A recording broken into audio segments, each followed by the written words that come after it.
It's time for the throw punch!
Well,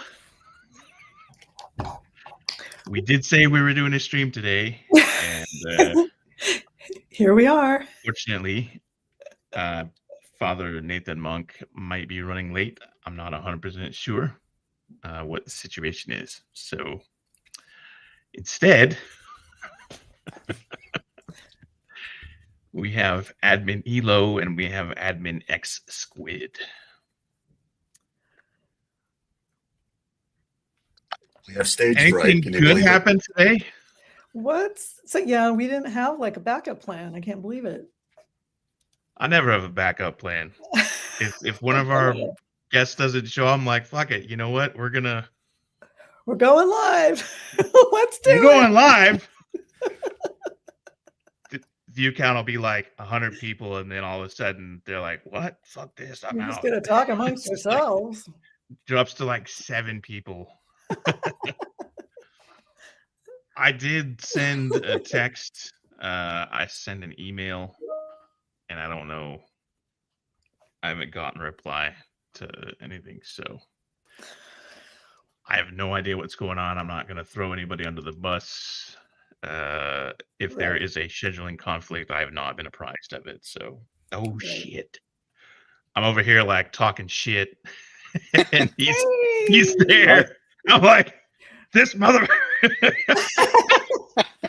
All right, first off, I'm not the asshole who booked a guy with ADHD in the middle of the goddamn afternoon. So that was y'all.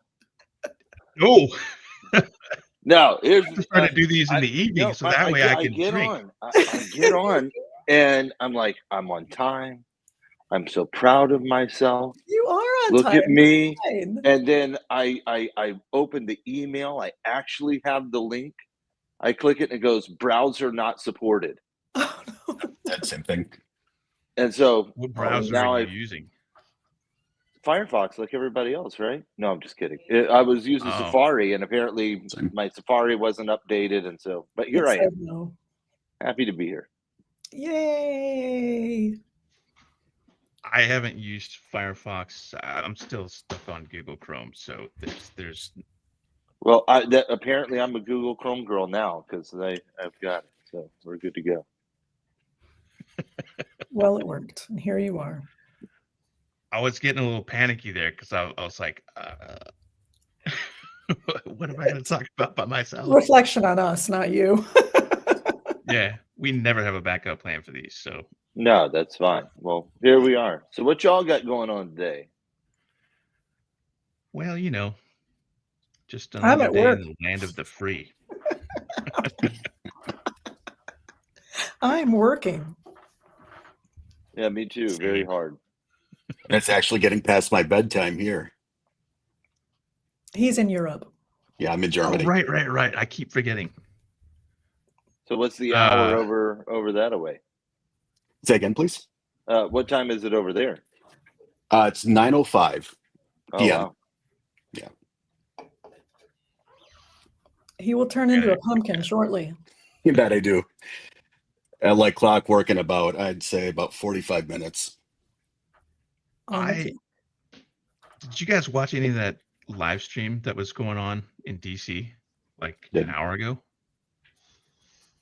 Sounded kind of crazy. No, The I one missed from it. the mayor, the DC mayor is. I don't know if she's still doing it, but there was a live stream that started an hour, 2 hours ago. I don't know, and it's weird. Like she sounds like she's got Stockholm syndrome or something.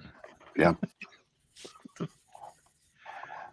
It's this press conference. Like, so the news came out this morning, I guess, that Union Station was now directly under Oh the yeah, I saw that. Department of Transportation, or in essence, the president took over Union Station, whatever.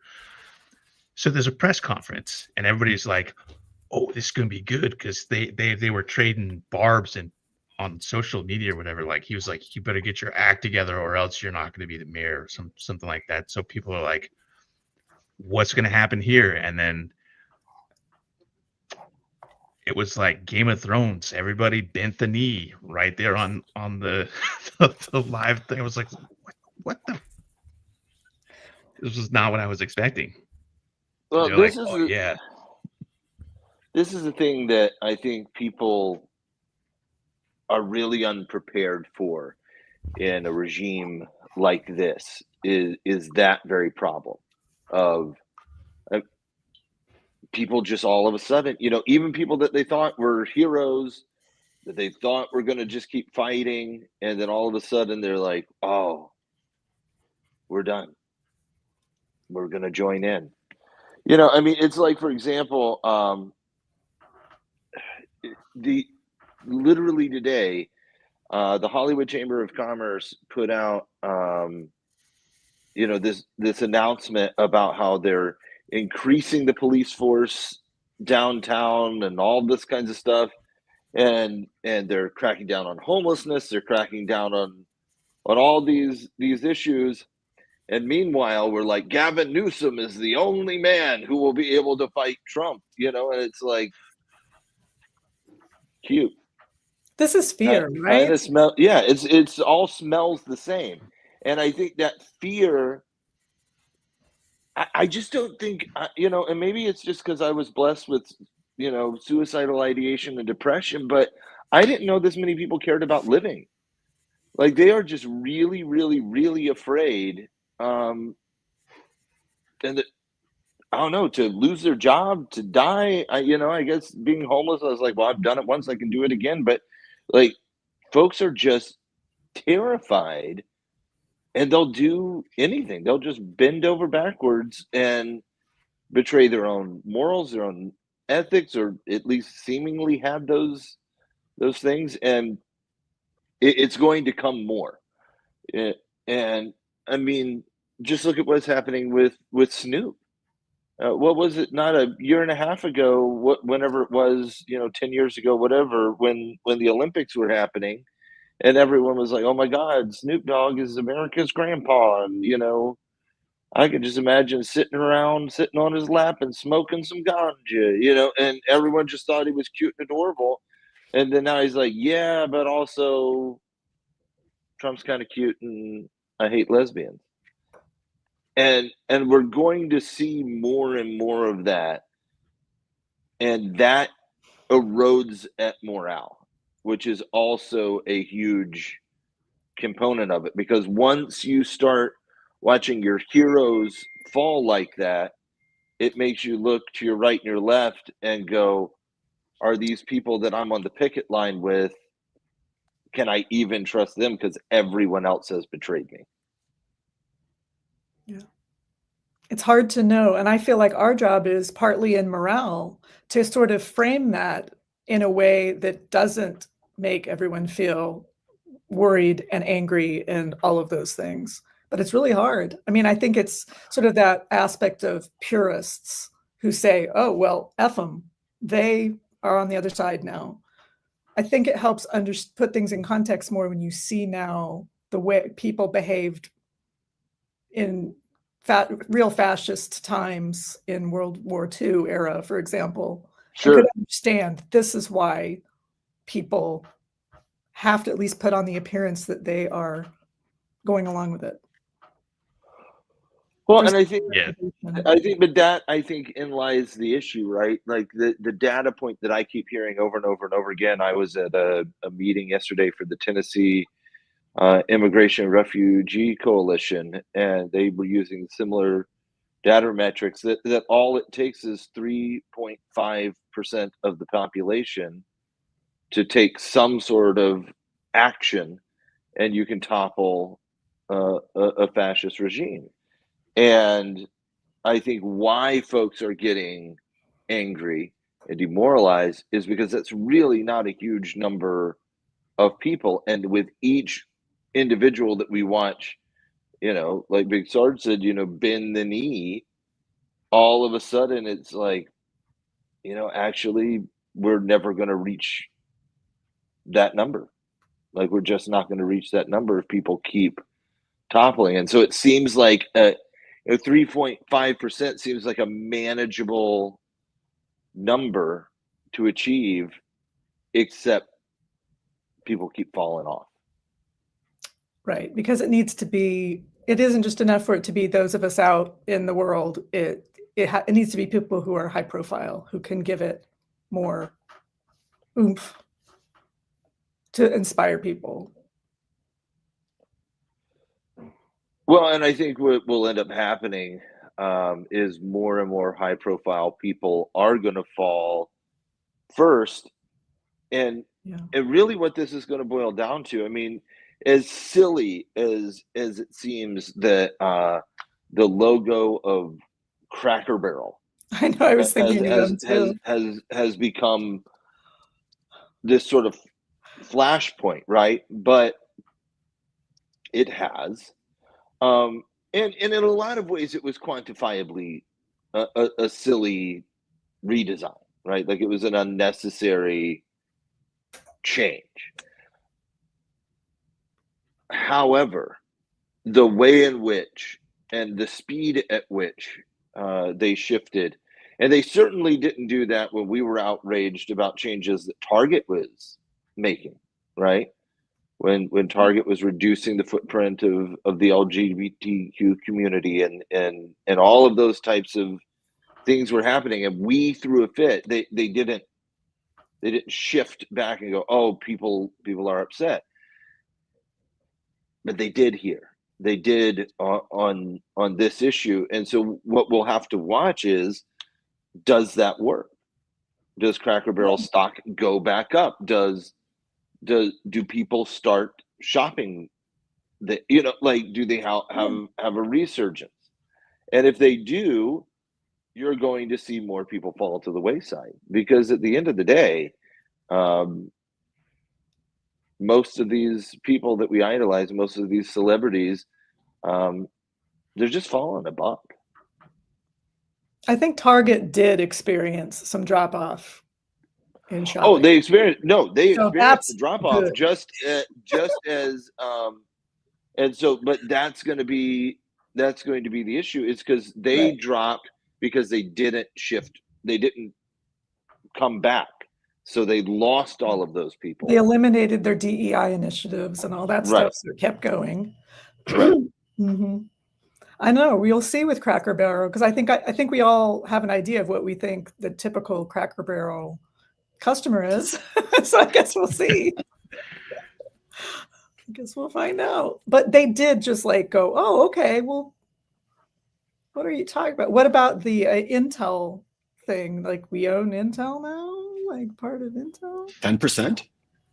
Yeah. What? Yeah. Like, okay, let's just own companies now. Like, well, but isn't that the fun and cute part of it? Is like, the whole fear that they mongered about the Democrats is, that they're communists, and now all of a sudden Trump is like, we have seized the means of production. Like, I know, it's like, what? It just goes to show that, what we know is that people don't know what socialism is. They don't know what communism is. They don't know what fascism is. So, but what they do is they know that they like him and they believe in him, and so that is whatever the he problem. says. Yeah. And I'm afraid there's this concept of statism, which can be left or right, which is completely misunderstood. And that's where you run into this silly idea that Nazis are socialists because it's in their title. But that Mhm. left or right, they could be all encompassing throughout the economy, the social life, or what have you. I think it's more I think the helpful to Cracker use the Barrel term thing was a autocracy. publicity stunt, to be honest with you. Sorry, Tim. I think you should say autocracy when you have, or, you know, or what's the other, there's other terms that mean Authoritarian. authoritarian. Yeah. One guy. And there are people, I believe, they legitimately believe the president can do whatever he wants. They do think that. They think he has the right to. They think he has the power to. They don't care. And so far they're correct. Right. Because nothing has stopped him. Like, I don't think people understand how much of the Constitution is really based on honor. Like, there's no real, they're like, this is this and this is that. But then if you look at it, there is no, and here's the consequence if you don't do it. It just says this is this and this is that. And Trump's in there being like, probably not. Make me. Right. And so, you know, that is exactly where we are, is that he is unconcerned. He's faced zero consequences for any of his actions. And until there is a consequence, why stop? And I really think that some of this really weird behavior, if you watch what he was like when he spoke in his first term, it's actually striking how much more incoherent he is. They're just letting him do whatever he wants so that they can keep doing what they want. Sure. On the back end. They want to keep continuing with all the Project 2025 stuff. So as long as they keep him happy, they can keep doing this stuff. And they'll tell him, here, you got to do this. This is the executive order to do this. And he'll come up with weird things on his own too. That's what they're doing. They're just continuing. It's honestly, and I thought this for about a year now, even since the campaign, it's kind of elder abuse, actually. Not that I care in his case, really. I mean, normally I would, but he's out of his mind. Unless he isn't. Unless he isn't, right? You know, I mean, an argument could be made of the, do I think there's decline? Of course there's decline. You can't get older without decline. I mean, I turned 41 last week, and my body decided to remind me of that by my back being thrown out. And then as soon as I got over that, I immediately just got sick with nothing. My body was just like, we're going to be sick now, you know? So of course there's decline, but I think that Trump intentionally, I think, dumbs down his speech. Oh yeah. There's just no doubt, because you watch him shift from room to room, and you know, depending on who he's speaking to, when he's in the crowds, you know, he's speaking at about a third grade level, right? But then he can walk right out of that into an interview, and all of a sudden he seems sharp and pointed and direct and demanding. And I think he's a lot more involved than many liberals would like to imagine, because it's better to imagine that he's just this big, mean, scary blob of incoherent, sure, than that he's really got a plan. He has And his this moments, was the plan. but he's said some all really along. weird stuff in interviews lately too that makes you think. Yeah, of course he has, because I think that one, he's not leaving. Like, I think that's the part that, I mean, I don't mean to bust everyone's bubble, but you know, people just keep being like, oh, but the election, are y'all paying attention? We're not even a year in. What election? Like, you Right. really just think we were going to walk into voting booths and everything's going to go great, and there's not going to be National Guard. I mean, let's just, even if they don't suspend it, you think it's going to be, Right. oh, come on now. Don't be cute. Like, and the thing is, I'm sure if y'all can read the comments right now, everyone's saying that I'm an alarmist. And I don't care, because that's what y'all said when I left the priesthood 12 years ago and said I'm pretty sure that Russia's going to interfere in our elections and an attempt to steal Ukraine. And everyone told me I was crazy about that. And then when I said that Trump was going to be a fascist, and I got called an alarmist, and look at it. So, like, I mean, at some point, like, hope is valuable. But being a Cassandra isn't. Like, just imagining that this is all going to just be fine. Yeah. We can't be surprised by anything anymore. And that's the thing. Right. We have to have that mindset. We really should have that mindset.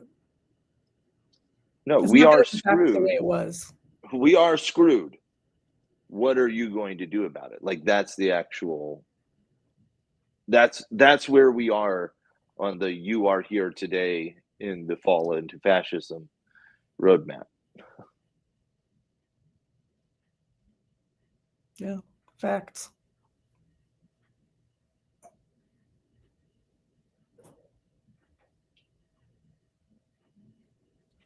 Tim's got cleaners at his house, unfortunately. He's having a rough time.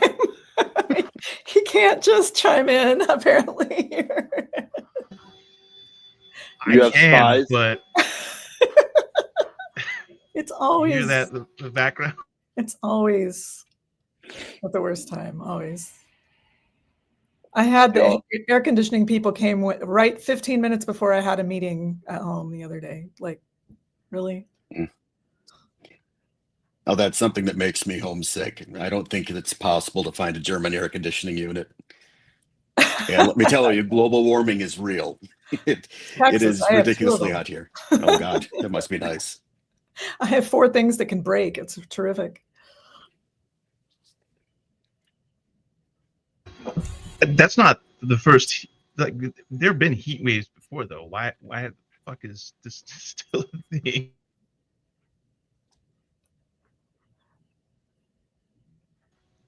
Is my sound broken again? No. No. Let me see. Oh, okay. I'm just enjoying the nice hum of vacuums in the background. It's very soothing. Take a nap.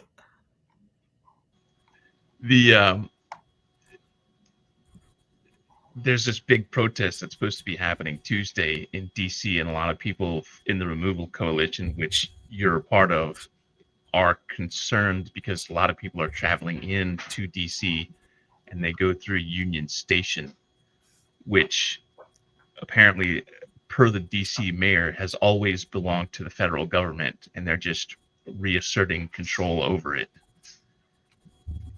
That's what she said.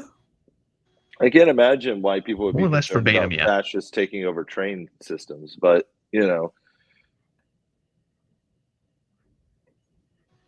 but at least they're still going. Like, that's the thing is I think that's what will start making them afraid, is if people continue to show up in spite of those types of concerns. The possibility of conflicts and confrontations coming up at this is more concerning than it has been before. It really is. Some of our folks are going to go, and it's concerning. When you say gonna go,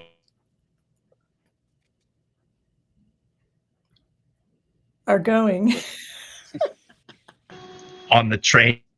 Well, not necessarily the train, but just are going to DC for these protests, where there will be I misunderstood the National context. Guard and at all. Well, I've actually heard that a lot of the guardsmen are pretty chill. Like, they're like, yeah, we have to stay professional, but we don't really want to be here. Like we're in LA. Well, I mean, the thing is, though, it's an inevitability. they're going to keep pushing until they want a reason. Yes, and that's Yeah. the other thing that's He's scary about looking it. for a reason. Right, is to have to think of those principles of nonviolent protest as a way to keep those confrontations on the right side, I guess. If there's going to be violence, that they're going to be the ones to do it, not protesters. But it's going to happen. And I mean, at a certain point, it's an inevitability. Like there will be a moment, and it will be unavoidable, where it will probably be that will reach a moment that the most ethical option will be to have to do something. You know, I mean, what do you do when they start hauling off? We've blown past every red line that people said was a red line. Yeah. And at some point, you know, I mean, do we just watch when hundreds of protesters are thrown into the back of vans and hauled off to, you know, Union Station and disappeared into the railroads, and we go, well, Yeah. you know, or at some point, do we push over the van? Like, I mean, we're real. Our ideologies are clashing. Is the problem? Is there was this myth that we were taught that if we just showed up and we were peaceful and we were quiet and we sat with our hands folded and we made our cutesy little signs, that it would never get to here. And it has. And we played too nice after J6. And this is where we are. I mean, the way that we dealt with the Confederacy was kind of a big red flag. So January 6th was like, oh, you know. Yeah. I think we thought that was a foregone conclusion of how people would see that. Anybody with any iota of common sense would see it a certain way, and underestimated the influence that he has on people to just go, oh, okay, no, it's fine. Because that's what's going on now too with immigrants. Well, they're here, they shouldn't be here. Well, protesters, well, they shouldn't have been protesting. They're, you know, they don't even know how things work. So why would they respect those things? You know, the honor that you speak, you know, that you mentioned. I mean, I can see that totally. They just will keep doing whatever he says. Well, and that I think is where we've reached a fundamental crossroads, like as a nation, as a people, uh, as a self-governing entity. What are we going to do about it? And we're watching things happen. I saw, I can't remember who said it, but somebody said there's a young Hispanic girl hiding in a closet right now, writing what will be the next diary that children read in history class 50 years from now. And we all have cute things that we said in high school of what we would do if we were here. We're here. And what was that you said when you were in high school? Yeah, the past 10 years, a lot of people have been like, oh, well, I know how I would have reacted in the Civil War / 1930s Germany. Yeah. And a lot of those same people right now are tongue in the boot. Or I think worse. that's a pattern that's often repeated. If you see that even the most outspoken of people that have lived in any type of dictatorship, it's very, very easy to get people to shut down and be quiet with just a small amount of force. And then when they do take the next step, They start threatening your family, your livelihood, what you have. And I don't care how macho or tough somebody thinks they are, you have something like that threatened in your face. I don't know how many people can resist that. I saw that in this part of Germany with what the Stasi would do to people. They would take somebody out of bed, keep them awake for 2 days, and just drill them with questions. That's all they did. No torture, just sleep deprivation. After a couple of days, they would say, well, if you don't cooperate, we'll take your children away. And as soon as that happened, people signed the papers, started being um, unofficial informants, ratting on their neighbors, friends, coworkers. It's very easy when you have a personal threat like this at that level. What I think people need to learn from those moments in history is they're going to take your children away. They're going to kill you. Like, they're going to do all the bad, scary things. All you're doing is delaying the inevitable. And so, but that's how they prevent us from getting to that 3.5%. That right there is if they can continue to erode, but the end game remains the same. They will, whatever they threaten you with on this end, they will eventually do. You're just putting that hurt on pause. Everybody's just trying to walk with their head down and hope that they can get through this. I think that's the point where you're at, Well, you can't get through it because what's going to happen is, God forbid you survive with your head down. Because what waits on the other side of this is your children and your grandchildren. And they will ask you what you did and where you stood. And as someone who lives in the South, I mean, I know where my great grandfather, my namesake, I know where he was during the Civil War. And it weren't on the right side.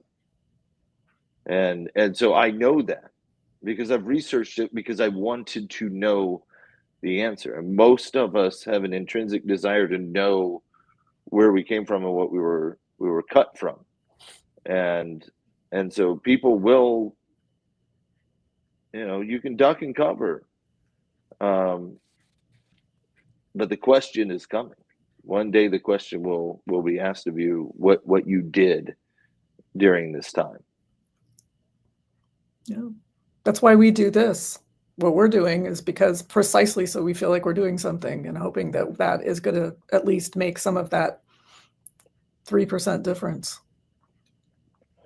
Well, hearts and minds have to change. People need to be reminded that we do have power. And if we didn't have power, they wouldn't be afraid of us.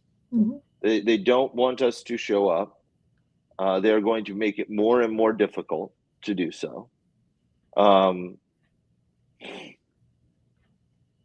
Because if we show up, we can win. And I know that we can win because historically, authoritarian regimes fall. Now, sometimes that takes a couple of thousand years. Sometimes we accomplish it in about, 5. But they fall. But at the same time, I mean, this is the house that we built too, right? I mean, Trump is sort of a walking embodiment of the worst parts of our culture. And so I think, I don't know that we learned the lesson until we're willing to admit we think we're different than Trump. And really, Trump is just a very dirty mirror that we're having to look into and realize, I mean, this, we're all sitting on our iPhones tweeting about the dangers of consumerism, right? And so, and we're missing that component. And we're going to have to face that how we got here. Yeah. is that he's just a very ugly reflection of our culture. We won't, but we're just going to get enough of our shit together, hopefully.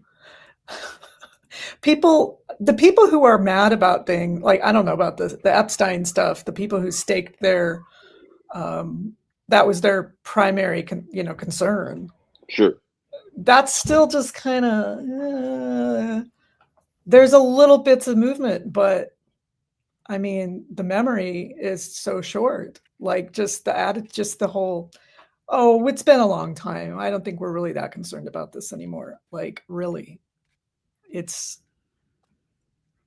everybody can be a hypocrite, sure, but the turning on a dime like that is just, is that what we're going to do? Is that what's going to happen? They were so mad about it. What did they think was going to happen? It's like, well, something better happen. They were just kind of coasting along right now. I live out in the middle of nowhere, and a neighbor of mine sold their property. And by neighbor, I mean you have to get in the car and drive down the road to go to the neighbor's house, kind of thing. And these people that bought the property, they didn't go to it. They bought it sight unseen, like as a retirement home type deal. And they arrive, and when they get there, it's a long gravel driveway, and there was a tree that had fallen over during the winter. And they called my neighbor, and they said, there's a tree down. And her response was, well, you own it now, And they were like, well, are you going to come and fix it? And she was like, there wasn't a tree down when I sold it to you, And they were like, well, then who do we call to fix it? We're not your landlord. And she gave them instructions. They wanted to know what government agency, whatever. And she ended up giving them directions to the Lowe's so they could go buy a chainsaw. And I think that one of the things that we have done is everyone's looking around for who's going to fix it. Yeah. And the reality is you need to go get yourself a goddamn chainsaw. Like, you're going to have, like, you're who fixes it. Like, at the end of the day, a democracy is only as good as you participate in it. And so you're who fixes this. And I think, if Donald Trump has given us anything, is that the excuse of, well, I can't run because I've got a lot of skeletons in my closet, might finally be over. Like, I know. I've been watching these documentaries with my kids. We've been watching the one that's for the 2000s, where like Obama had admitted that he smoked weed, and my kids just looked at me like, what? So those things used to be a thing. Oh, he was divorced. That was a thing. mm-hmm. Nothing's a thing anymore. I don't know. I just hope that we don't become that we don't shift too far in the other direction, where we go, everyone's got to be, now that we've seen the ugliness of Trump, I hope that we don't go, oh, now we need people who are saints. I hope we don't shift back into that mentality of, like, we don't want a president who's never smoked pot. I'm like, I want a president who did drag. Like, I want a president who served tables before. I want someone who's sat and smoked pot and figured out a way to communicate with their Hispanic coworkers, that they didn't have an understanding of each other's language, but they figured out how to care about each other. Like, I want somebody like that, but somebody like that's going to have a felony, and somebody like that's going to have problems. They're not going to be squeaky clean. They didn't have, daddy that could jump in and get them out of trouble when they, duct tape somebody to a flagpole, when they were at Harvard. Like, they don't they don't have that. But I'd love to see that person president. Yeah, I think we are looking for people to save us. They're looking for people to save the Democratic Party, and that's just gonna have to. Those days are gone. Those days are gone where everybody just rallies around. But they did. I am heartened the idea that they are going to maybe do a mini convention before the midterms. I think that would be a good idea. Basically, just put on a spectacle. Yeah, well, they should. They should. And make Because it right now, the election a thing. well, right now, Gavin Newsom and Pritzker and whoever, they're already running for president. And people are just like, oh, well, that's fine. This is normal. And so for lack of us taking charge, people are going to just step into the void, and people are so desperate, so thirsty for any example of leadership that just the slight, like, let's be honest about what Gavin Newsom has done. This bold and brave step is he is copying Donald Trump's tweets and tweeting them back at him. Like, that's it. And so, but we're so desperate for leadership that I am literally reading comments where people are like, I am horny for Gavin Newsom. Like, no, you are horny for somebody to actually give a fuck. And he's doing the most bare minimum of that. And we're just dying. And so we're really off track. But I think because people want it, and because there is a leadership vacuum right now, there is a moment, and things like having conventions, there is a moment for a shift, and we're already seeing that right now with what's happening with the elections in New York, where the people's opinion is seemingly breaking through the noise of these massive political party mechanisms, which is pretty. I mean, that's pretty dope. Mm-hmm. And I think that works for an election, that like a race like that. That works where you can have a progressive candidate in that. And I have some of my friends have difficulty living in the reality that probably we're not going to have a really progressive Democratic candidate for president, because they're not going to go. I don't think they're going to go that way. I don't think they believe they can. That we can. Well, I don't think they believe they can, but I think we can force them to have to do it. Possible. Because the truth of the matter is, the vast majority, they say we can't win, with the progressive candidate. I don't think that's true. I think we've lost because we haven't had a progressive enough candidate. That's why we are continuing to lose. At the messages involved, I think that they stoop to their level of discourse. The Democratic Party does. Therefore, they're not defining it themselves.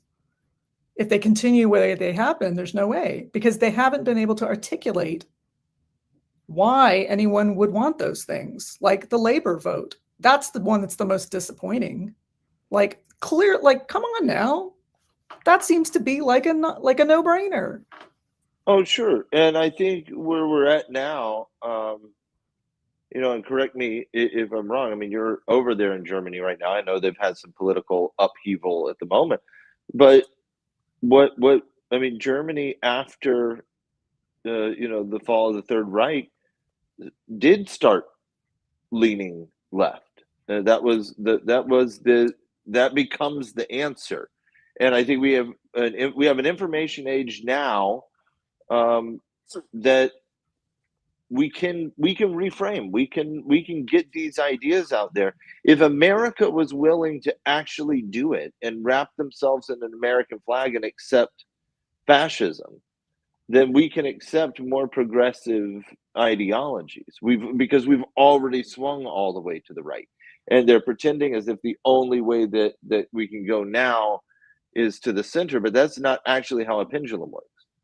Right. It lands in the center after a long period of this. And so I think there is no other option now than to show people what it would actually look like to have your roads function and have health care and be happy and wake up without fear. Like that's going to have to be the answer.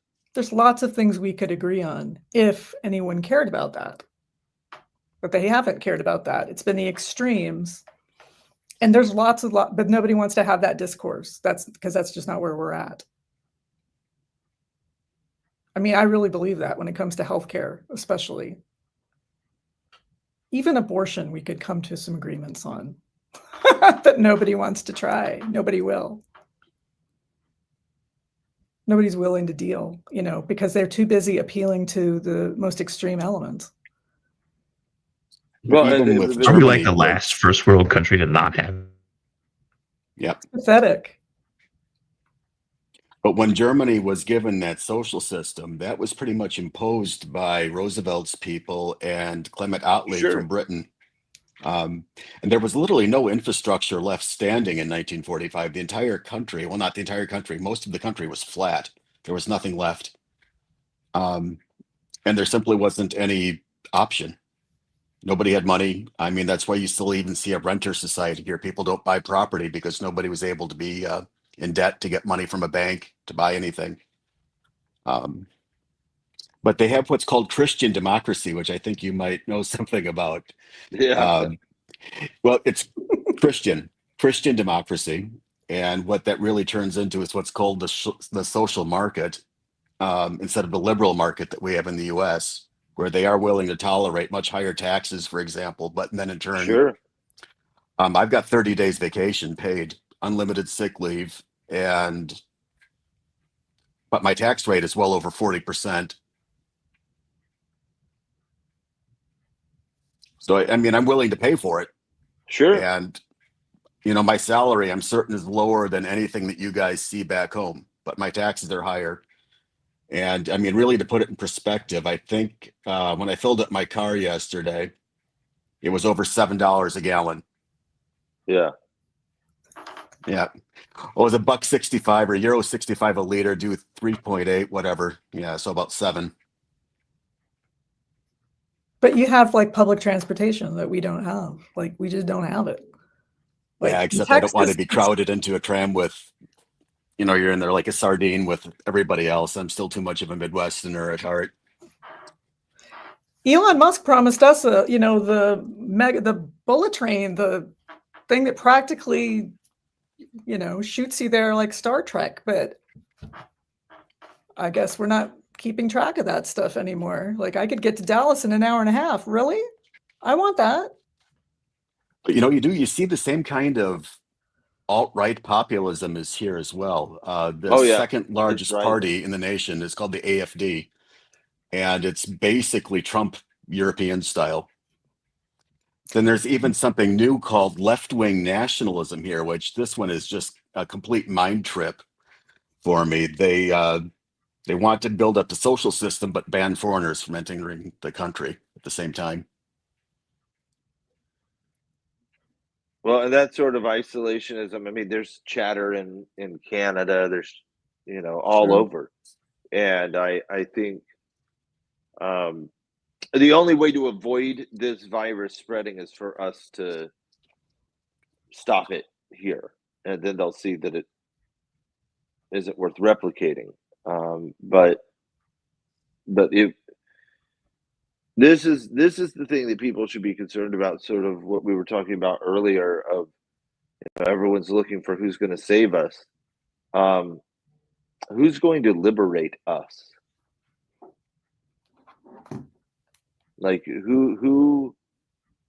what axis of power exists if Russia and China and the United States decide to just create a conglomeration as a global superpower of authoritarianism?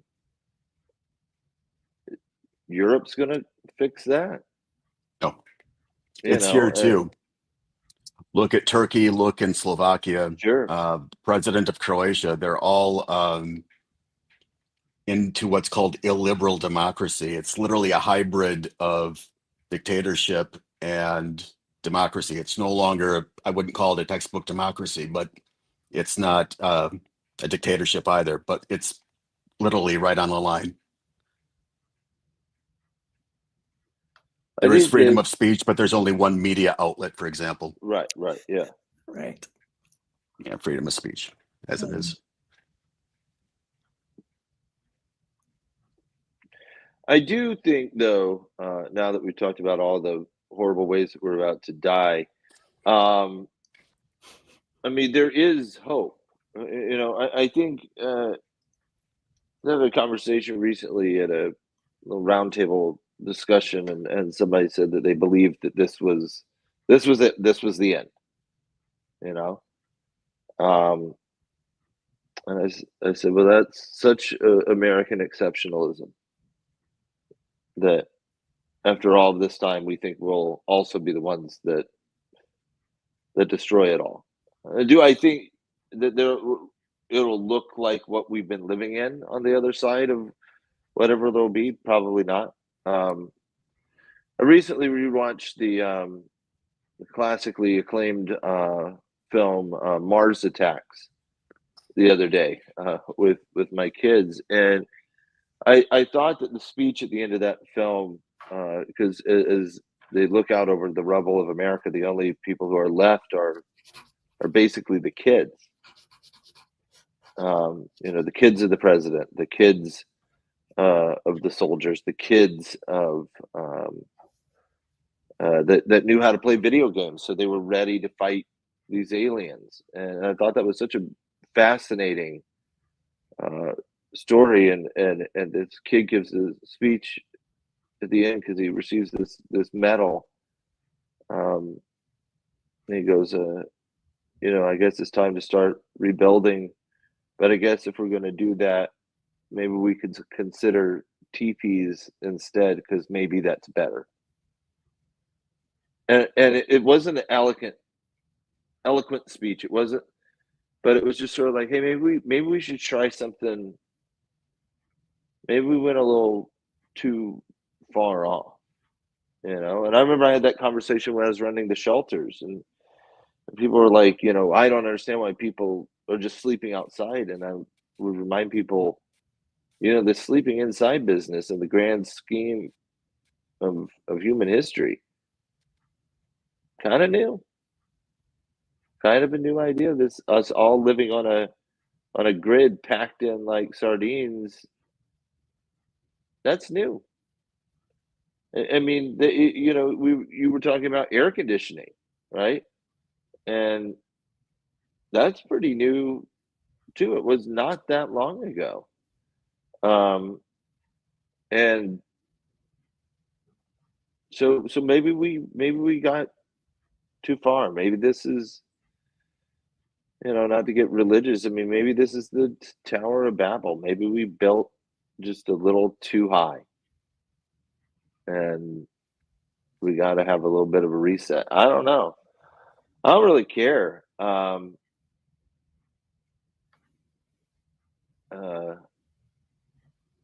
think we got to have a change. It looks like somebody asked a question.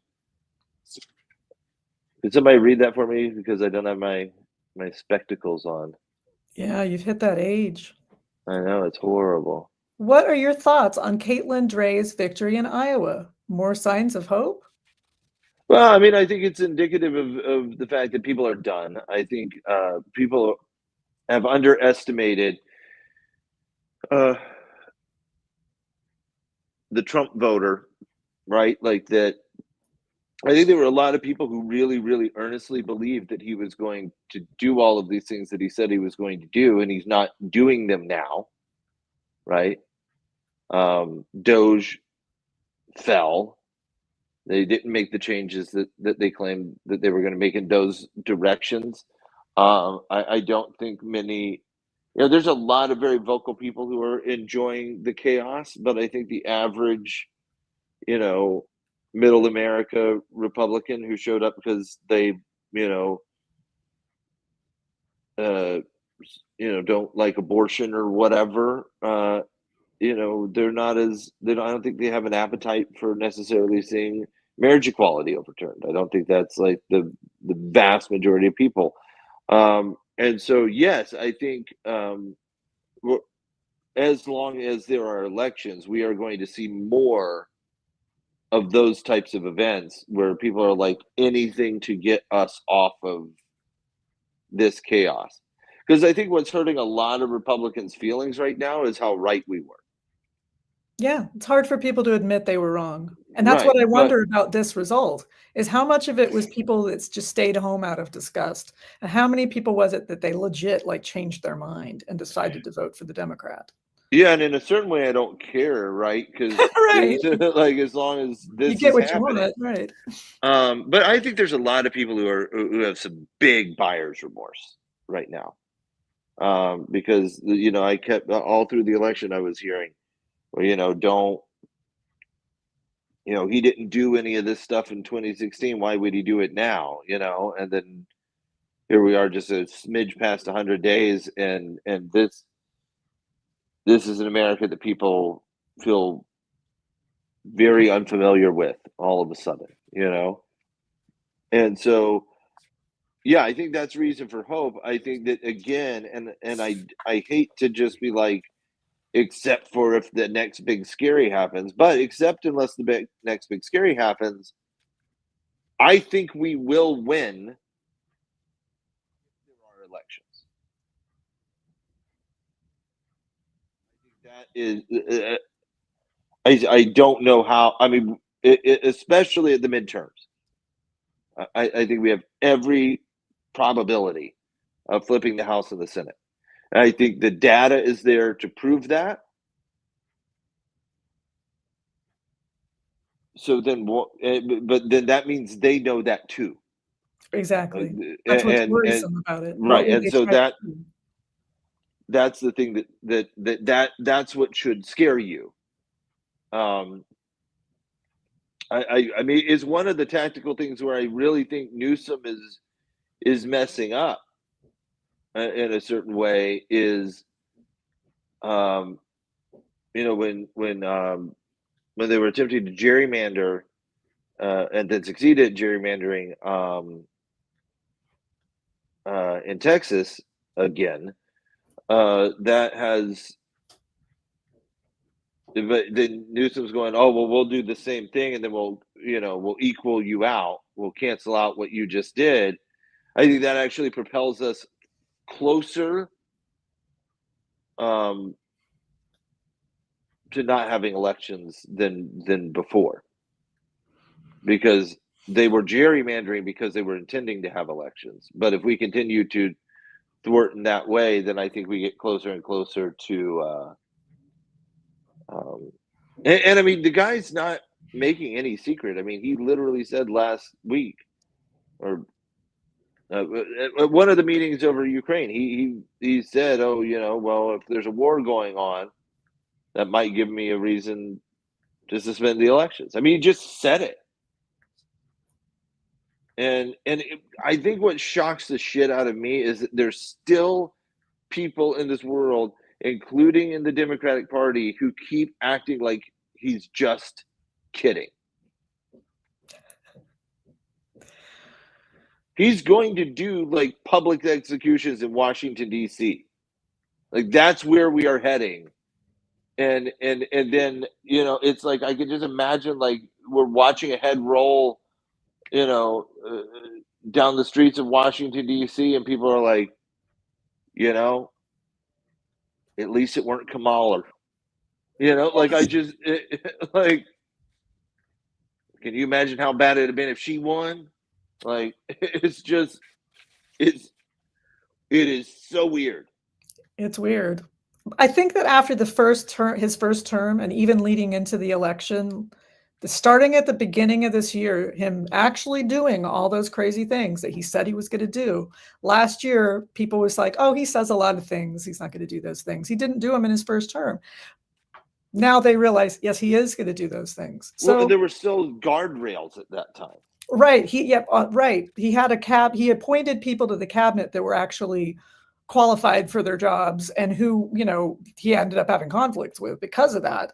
But this time, nope, he didn't even make a pretense of putting people in charge that were qualified or had any qualifications at all. So, yep, he's going to do all those crazy things because the number one qualification was loyalty. Well, he said he was going to go on a revenge tour. He said he was going to screw everybody up. He said all these things. He said it, and people are shocked that he meant it. Can't be shocked anymore. Nope. You're exactly right. Well, before I have to run on to the next thing, I was going to see if anybody else had any questions in the comments. I have no power or control here. I can't even see how many people are paying attention. I didn't realize what a control freak I was until this very moment. Go get on the YouTube. You can see the comments on YouTube. You can come back to it. You can yell at those if you want to. I don't see any additional any questions. I just see yes. Yeah. Our stream viewers are typically very much aligned with us and the people that we have on the live stream. So you don't get on occasion we'll get like one or two trolls, but by and large it's all pretty much people that are established or recently new, but still kind of parallelish. Yeah. And I don't know if they're any different, the daytime people versus the evening people. Who knows? Well, the daytime people are sober. Well, exactly. I would suspect that, but I didn't want to say. I didn't want to challenge the booking person. They're just like, here's this date and time. And I'm like, okay, cool, good. I didn't push back at all. Like, I'll take it. Could we do 8 so I could get drunk? Seemed less important. Yeah, we try to be really flexible with the scheduling to make sure that we meet the availability for people that either ask us to be on or we approach them or we kind of stumble into it, however it happened. Someone commented that Joni Ernst really got people in Iowa pretty mad about the whole "we're going to die anyway" stuff, that might have been helpful to soften up Iowa, basically. Yeah, what a ridiculous. I mean, we are going to die anyways. But that's not the But response, that's not though. the same thing. Like I mean, can you imagine? I mean, kid gets an ear infection, and you're like, well, we could give him penicillin for the next 7 days, or I mean, little bastard's gonna die anyways, so better now than later. My parents kind of did have that attitude about if I was sick, you'll be fine. Rub some dirt on it. Hey, Gen X, That's the truth. No, it's nuts. I think it's very, very encouraging to remember that it has never not been nuts. Like it has always been crazy. It's just the weirdness has sometimes been in other pockets. Like, somebody asked me the other day, they said, do you think we're heading towards civil war? And I said, which we are we talking about? Because there's a civil war happening everywhere, somewhere in the world today. That's happening. And so, but I mean, I guess the question you have to ask yourself really with something like that is, the streets are currently occupied in multiple places by the National Guard. You have less liberties today than you did yesterday. I mean, is the Civil War based purely on body count? Do you need bayonets? Right. Like, I don't know, like, and honestly, I think I mean,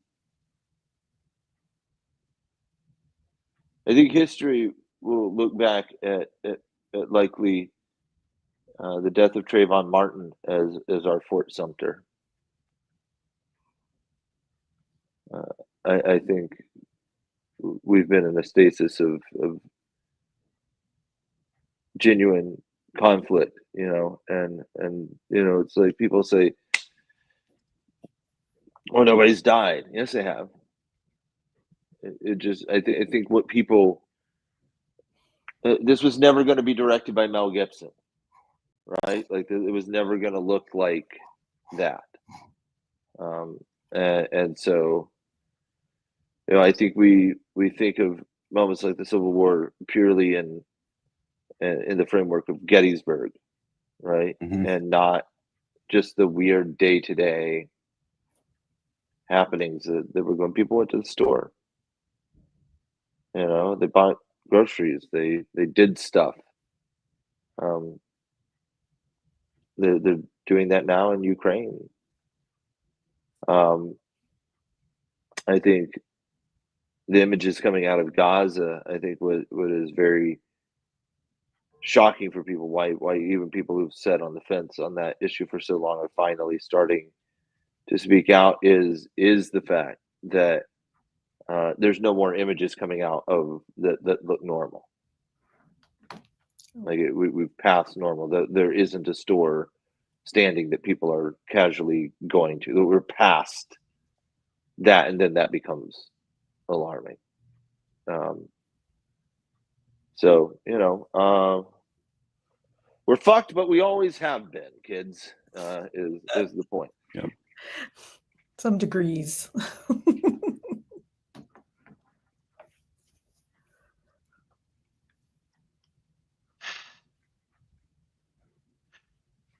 I'm wondering just how many people we were talking about, where's the line in the sand, the red line for people.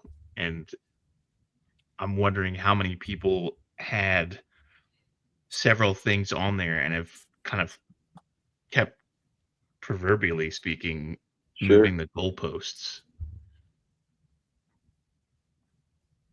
And it just,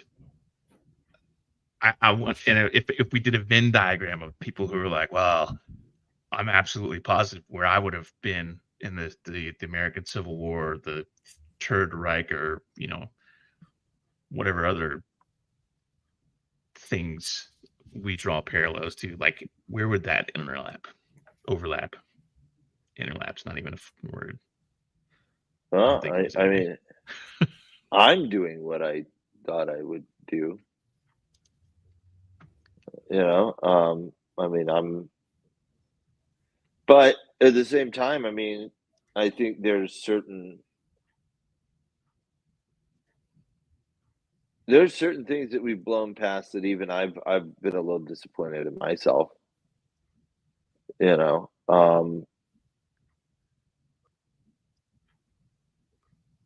I think here's the problem.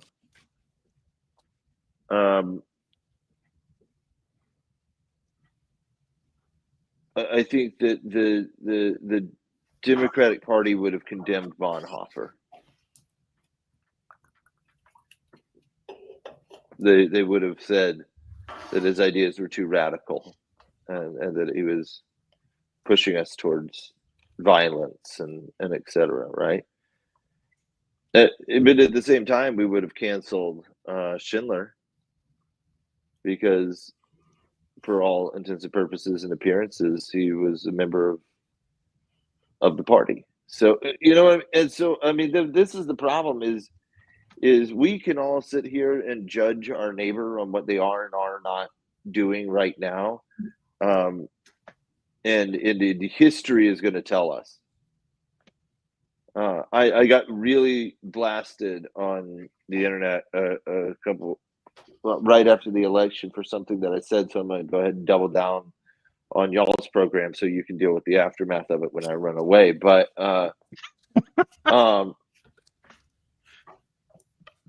there are people right now that you think are villains who are heroes.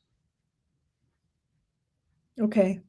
There are people working in the White House right now that you are villainizing, that you think are evil, that are currently working on their own Project Valkyrie type moments, right? And so we really will not know until we are on the other side of this thing, who was good and who was bad, you know, who was fighting, who wasn't. Um, uh, I mean, just for my own personal ability to have sanity, I hope it isn't Musk. You know, Oh, Jesus Christ. I just don't want to have to name high schools after him. You know what I mean? Like, it just, Right. but like, I mean, that's the truth of the matter. Is we don't know shit right now. It's going to take a lot of dust settling before we get any semblance of an understanding of what's really been going on. That's true. Someone is speculating in comments that potentially Rubio, and I wouldn't be surprised if he's a leak as well. I've met him. I lived in Florida for a while. I've met him, had conversations with him. You know, the thing is, he was, every time I've been in the same room with him, he's just a very kind, seemingly person. I wouldn't be surprised. I mean, I've also met RFK Jr. too, and you know, the thing is, a lot of people are surprised. I mean, he didn't use. He's talking about somebody who did change. He did not used to be No, this, no. and it's very, very disappointing. His And main very cause was the alarming. environmental stuff. Yeah, well, I mean, I lived in Pensacola, Florida, and he and Mike Papantonio were very close. They had a podcast called The Ring of Fire that was also a syndicated talk show as well. And you know, I mean, I think what happened with him, from everything I understand, is, you know, he fought a lot of these, you know, big pharma companies that were doing, they were doing shitty math, right? Where they go, if this is only going to kill this amount of people, then that's fine, and we can cut those insurance policies that we have to pay out as a loss, and we'll make enough off the people who aren't dead or addicted to make it all work out in the end. And I think he started with altruistic fights like that, and then somehow was like, well, if we get from here to there, then maybe we've got autism, you know? And it's like, whoa, how did we do that? But he did. And so, but the reason I'm saying that is that, what that means is somewhere in him is that guy. And I think a lot about, you know, people forget that Darth Vader is not the supreme leader,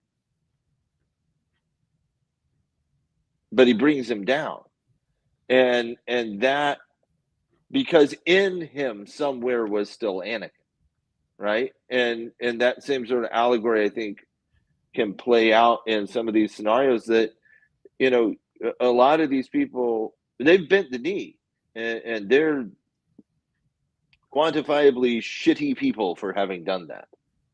But that also means somewhere in them, somewhere inside Rubio, is that guy who also called Trump a fascist. And he's sitting at the table. And so who knows?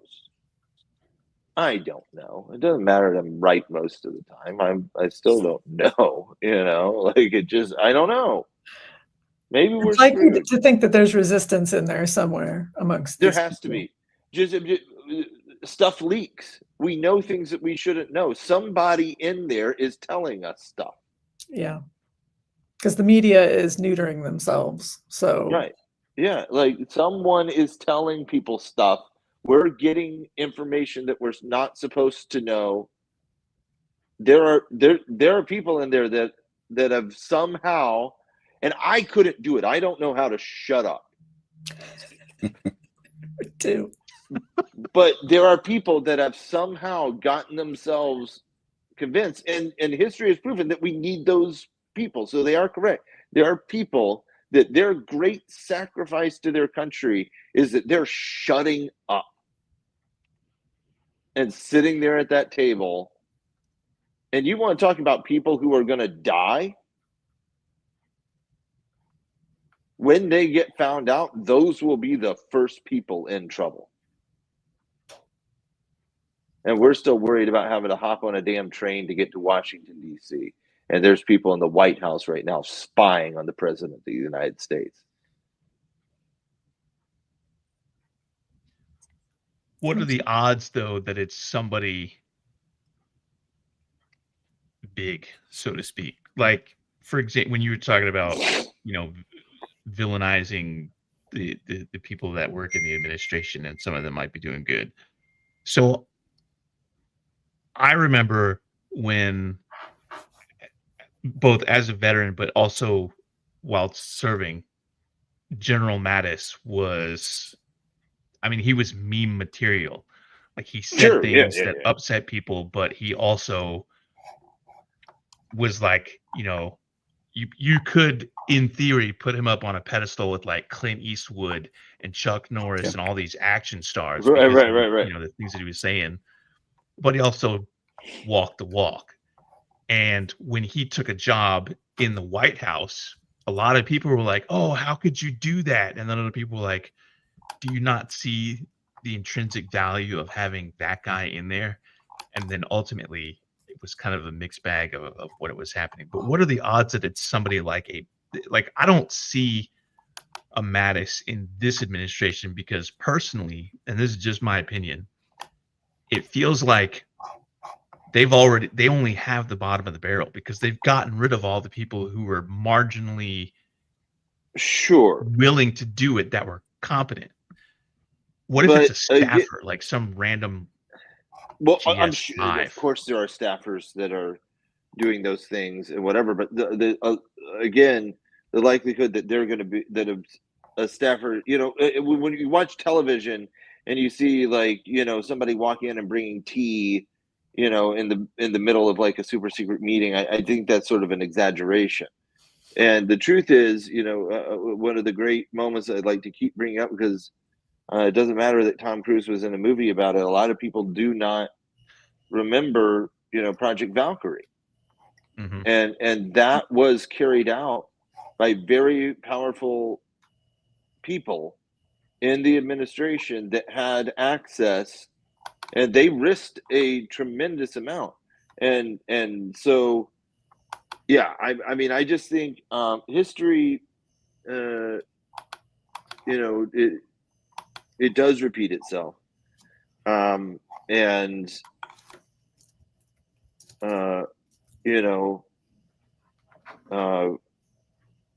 Caesar to Hitler, authoritarians end up getting, oftentimes, at least attempts are made to take them down from the inside. So I think it's highly probable.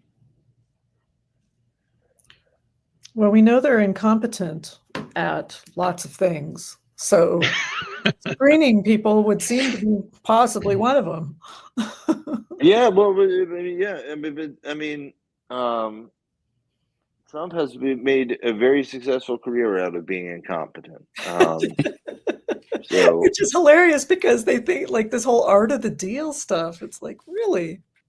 Objectively, He didn't even write that book. It was ghostwritten for him he'd by write for one somebody thing. who was literate. For one thing, he didn't write it. For another, Yeah, but not to sound like a Republican troll, but he's still your president, whether he got it ghostwritten or not, whether he's stupid or not, whether he's actually a mad evil genius. oh dear Lord. You know, like he's still in charge, and that is the problem. And we are,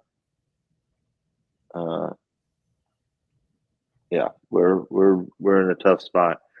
Well, unfortunately, my friends, my children are horrible and were raised by very bad parents, and stole my cord, and they've been threatened many times not to do this, and they keep going into my room and taking my cord, and that's exactly what they did. And I have 6% battery, so whether I do it politely and say goodbye now or not, I've got about 3 minutes left. So I'm so glad we got to do this. I know this has been we've been trying to make this happen for a hot minute, and I just love what y'all are doing. I think it's important work, getting people riled up and educated and all those types of things. We need more and more of that.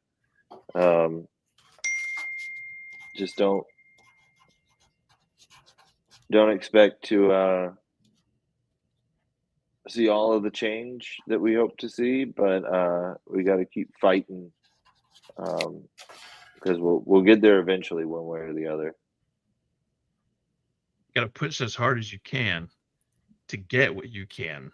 So if you aim for the, I guess for lack of a better term, the far left, Sure. you'll get somewhere in the middle with all the complaining that everybody's gonna fucking do. Well, here, one way or the other. But thank y'all so much. This has been an absolute blast. And if I can ever do anything, just let me know. Do you know 2 claps and a Rick? Do I know what? No. It's a thing that I do at the end of the Non stream and at sequitur? the end of the videos. All You right. basically just say 2 claps and a Rick, and then you woo like Ric Flair. Traditionally, I'm the wrestler? one that usually does it, but if you would like to close us out with the 2 claps and a Rick, So I will not clap, fanboy clap. at all. And a woo is what we're going Yep. for. You All just right. shout Let's 2 get- claps and a Rick, and then everybody, it's call and All right. response. We'll see how this goes. So 2 claps and a Rick. And then Woo! there we go. You got it. That's gonna be my new closeout for all my videos. I'm gonna like go record this Wonderful. and I cut hope it that and is be like it.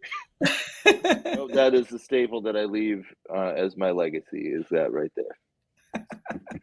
Well, you can come back anytime. Hey, I appreciate y'all. We'll see you soon, my friends. Thanks. Thank you so much for being with us today. Take care. Absolutely. Bye.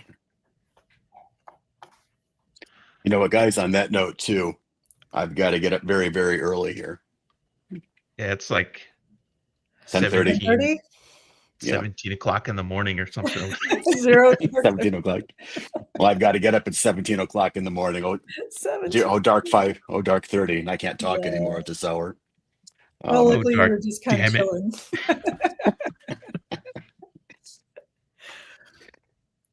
This is ridiculous, though. Can you believe it? I've got stage fright with a camera looking at me right now, and I talk for a living. Go figure. I mean, so I have a cleaning service that comes once a month. It's my little splurge, because whilst I can take care of my house on a day-to-day basis, these guys do crazy stuff that I would never, like, every time they come over, it's something new, and I'm like, oh, I should do that. And then I fucking forget. They're supposed to be here at like 9 a.m. this morning, and they're like, oh, we're running a little bit behind. We had a couple of last-minute rebooks, and I was like, okay, cool. Well, I got something going on at 3, so absolutely do not come at 3. And what do? Fucking 3 o'clock. Yep. I thought you said 3. No, You said 3. I was like, you know what? Fuck it. I like just muted the microphone for a second, shouted, "Come in," because I left the door unlocked, and then Oh Charlie and my I. God. Was she doing like the light fixture or the fan up above you? That was hilarious. Yeah, there's a Yeah, she's doing the fan. yeah. I don't even think they turned it off. I'm not even sure. I think they just kind of stuck it up there. They take down my curtains to like vacuum the top of the curtains, and I'm like, "What are you doing?" See, stuff you won't do. That's the thing. It needs done every once in a while, but not going to be Never you. in my life have I. See, it's whatever. It's like, you know what? I pay for this. It's decently priced. If you want to do fucking Hakuna Matata with my booby lamp things. How's Mikey with the vacuum cleaner? I have to put him in his little cat carrier because he's very inquisitive. He's not afraid of vacuums at all. And I don't want He'll get in the way. the people, yeah, he'll get in the way. Like he will sit there and try to help them like polish the mirror or something. And it's like, do you not smell this chemical?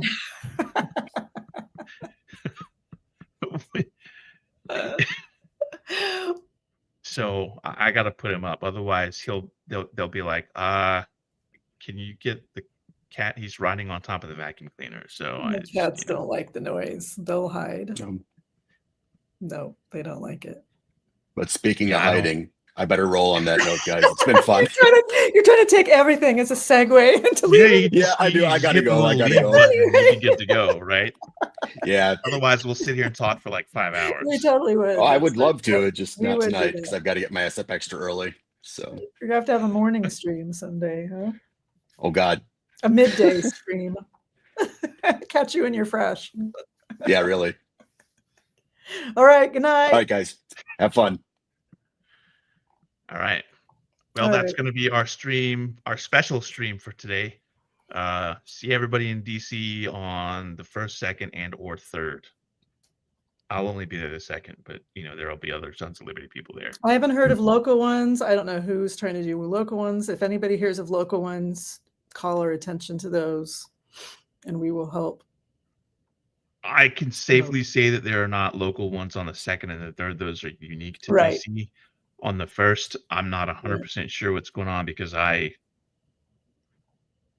take part in the discussions, and they specifically said we're not trying to do stuff on the 1st elsewhere. Like, come to DC. Yeah. That's where we need to be. So none Right. of us have really pushed, doing the national level stuff for that. So Right. Okie dokie.